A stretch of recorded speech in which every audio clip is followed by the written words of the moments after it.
Bismillahirrahmanirrahim. Assalamualaikum warahmatullahi wabarakatuh. Alhamdulillah rabbil alamin. Allahumma shalli ala sayyidina Muhammad wa ala ali sayyidina Muhammad. Alhamdulillah, syukur kepada Allah Subhanahu wa taala karena masih diberikan kesehatan, kesempatan untuk kembali bisa membuat suatu video pembelajaran. Jadi sambil menunggu proses produksi video untuk mata kuliah komputer akuntansi, saya terinspirasi untuk menghadirkan video ini melalui adanya chat japri dari mahasiswa saya yang menanyakan tentang sulitnya kondisi ekonomi saat ini, sulitnya untuk cari pekerjaan. Jadi, bismillah, mudah-mudahan dengan presentasi yang akan saya berikan ini bisa memberikan sedikit gambaran sebagai suatu masukan bagi rekan-rekan para pejuang, mahasiswa, generasi muda, laki-laki yang mungkin saat ini sedang berjuang untuk menghidupi keluarga, juga berjuang untuk masa depannya, dan juga yang mungkin sedang berjuang untuk persiapan untuk pernikahan dan lain sebagainya. Ya, kita doakan semoga semuanya berjalan lancar dan bisa menemukan solusi atas apa-apa yang sedang dihadapi saat ini. Nah, ini video dia punya keterbatasan, yaitu maksimal 15 menit dari aplikasi yang saya gunakan. Nanti kalau memang terputus di tengah jalan, akan saya sambung di part keduanya insya Allah. Nah, kalau saya boleh bilang, ini merupakan presentasi yang saya dan abang saya buat kemarin, di mana kami di 2 atau 3 minggu yang lalu itu, masih seminggu yang lalu, kami presentasi terkait hasil penelitian yang kami buat ini pas kami di lokasi kemarin, presentasi yang kami lakukan. Alhamdulillah, tema yang kami bawakan ini saya rasa cukup berkenaan dengan apa yang akan kita bahas, yaitu New Productivity in Pandemic Era, sebuah kajian literatur komprehensif kebijakan pemerintah dan sosial ekonomi masyarakat di Kota Tanjung Pinang. Nah, terus dalam presentasi yang akan saya buat dalam video ini lebih pada perspektif yang bisa saya ungkapkan. Karena jujur dalam penelitian ilmiah ini kami membangun dua perspektif, satu dari sisi swasta dan juga akademisi yang diwakili oleh saya, kemudian juga dilengkapi dan disempurnakan oleh saudara kembar saya, Bang Isa, yang mana beliau merupakan salah satu ASN di pemerintahan, di Pemkab Bintan. Jadi kami berdua saling berkolaborasi, duet Isa dan Bana, untuk bisa membuat satu karya yang semoga dengan karya yang kita buat ini bermanfaat.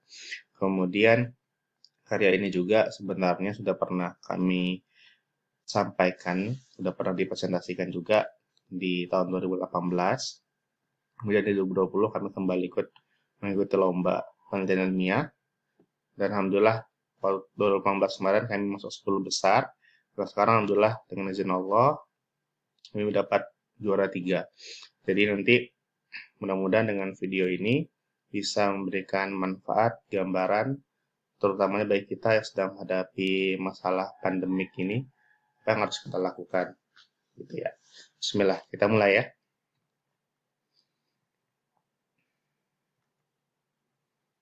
Latar belakang dan rumusan masalah.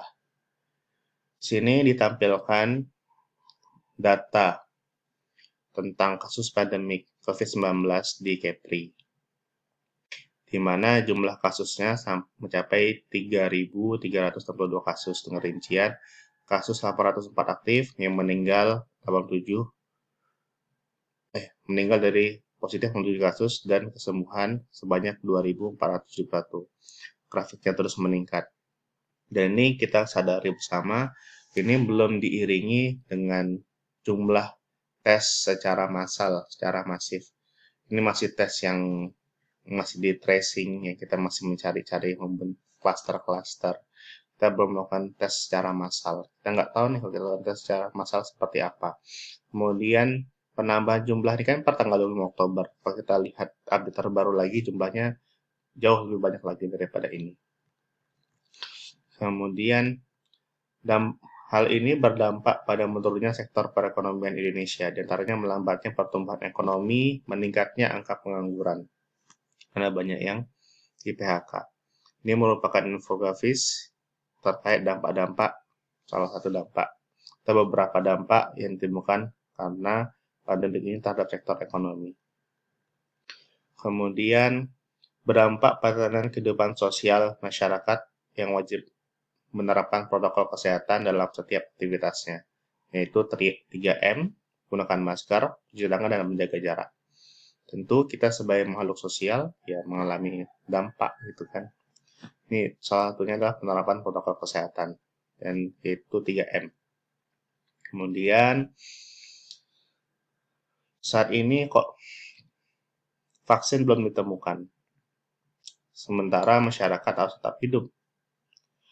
Maka berdasarkan permasalahan-permasalahan tersebut, kami membuat rumusan masalah, yaitu bagaimana cara membentuk produktivitas baru dalam menghadapi pandemi COVID-19 dalam bidang sosial dan ekonomi di lingkup masyarakat Kota Tanjung Pinang.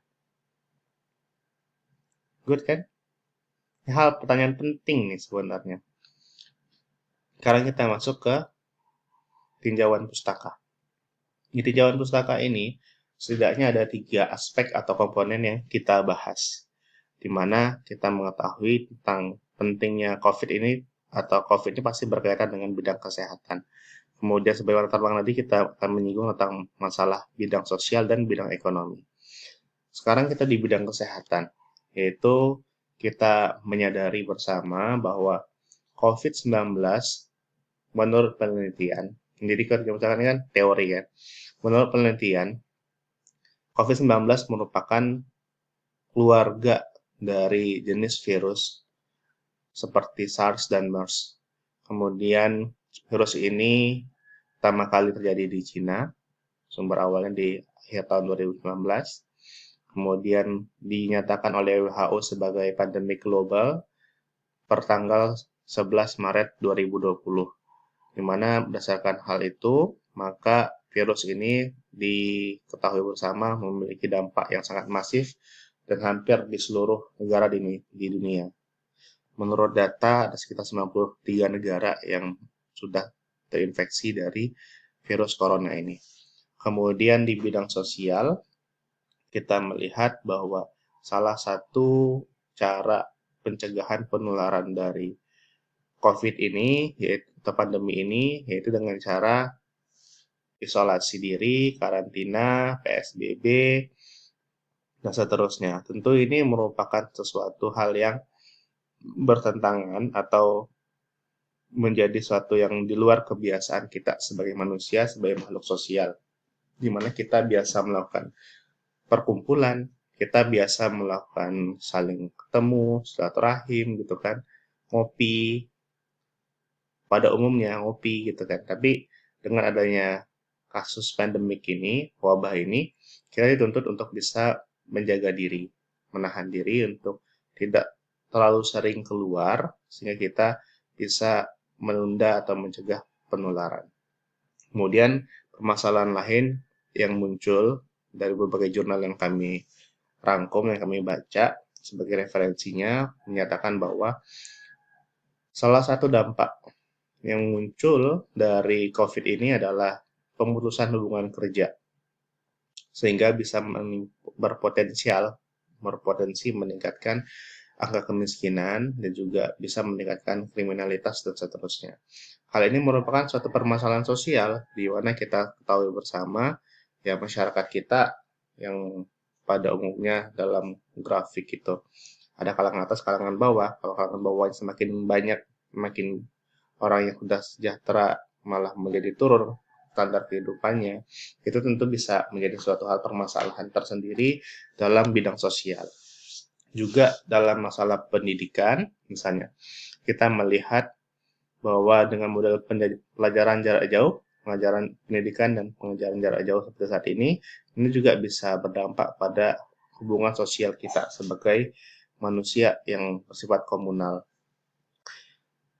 Ya, teman-teman nggak bisa berkumpul lagi dengan teman kuliahnya, dengan gengnya secara langsung di kampus, itu kan, dengan jumlah massa yang banyak. Tapi kita ya, sekarang dimudahkan dengan adanya media sosial sih, itu sebagai salah satu solusi untuk perbaikan bidang sosial kita. Tapi secara umum, jelas COVID ini membawa perubahan terhadap bidang sosial kita.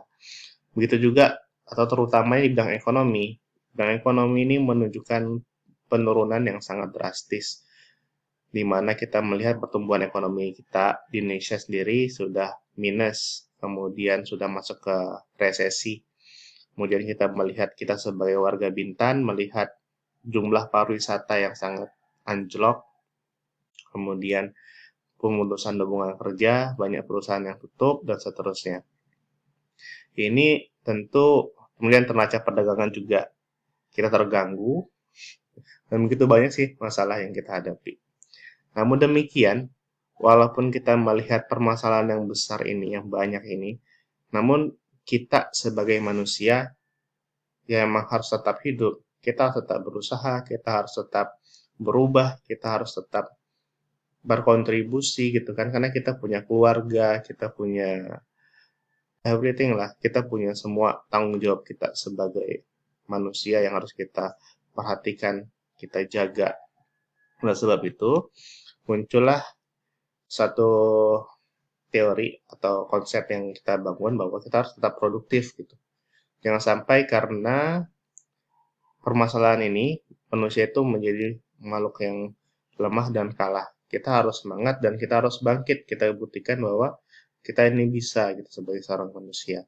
Maka salah satu kunci atau jawaban atas permasalahan ini bagi kita manusia, selain kita harus berubah, kita juga berubah menuju ke arah yang produktif. Seperti itu. Produktivitas tentu berkaitan dengan segala hal yang bisa menghasilkan sesuatu yang bermanfaat. Sederhananya seperti itu. Kemudian, penelitian terdahulu menunjukkan bahwa ini adalah dampak-dampak yang terjadi atau berakibat adanya COVID-19 menurut Silpa Hanoatubun tahun 2020, yaitu pekerja yang dirumahkan dan IPK lebih dari 1,5 juta orang. Luar biasa. Kemudian indeks manufacturing Indonesia mengalami 45,3 pada tahun Maret 2020. Indeks ini, PMI Indeks ini merupakan salah satu indikator untuk mengukur pasar, seperti pasar, dan melihat kondisi ekonomi secara makro di dalam bidang manufacturing itu seperti apa. Kemudian impor triwulan 1 turun 3,7%. Kemudian terjadi inflasi 2,96% per tahun, year on year, bandingkan ini dengan tahun sebelumnya. Kemudian 12.703 penerbangan di 15 bandara dibatalkan sepanjang Januari sampai Maret. Kemudian kunjungan turis turun 6.500 per hari. Kemudian angka kehilangan pendapatan sektor layanan udara mencapai 207 miliar, dan seterusnya. Jadi ini salah satu penelitian ilmiah terdahulu yang kami gunakan menunjukkan bahwa kondisi kita saat ini dalam kondisi yang luar biasa gitu ya. Pengaruh dari COVID ini cukup berat. Oh iya, kita nih LKTIP, Lomba Karya Tulis Ilmiah Pemuda tahun 2020, yang diselenggarakan oleh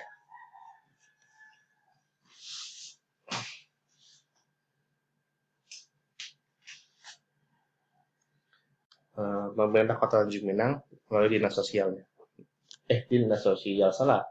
Dinas Pemuda dan Olahraga, gitu.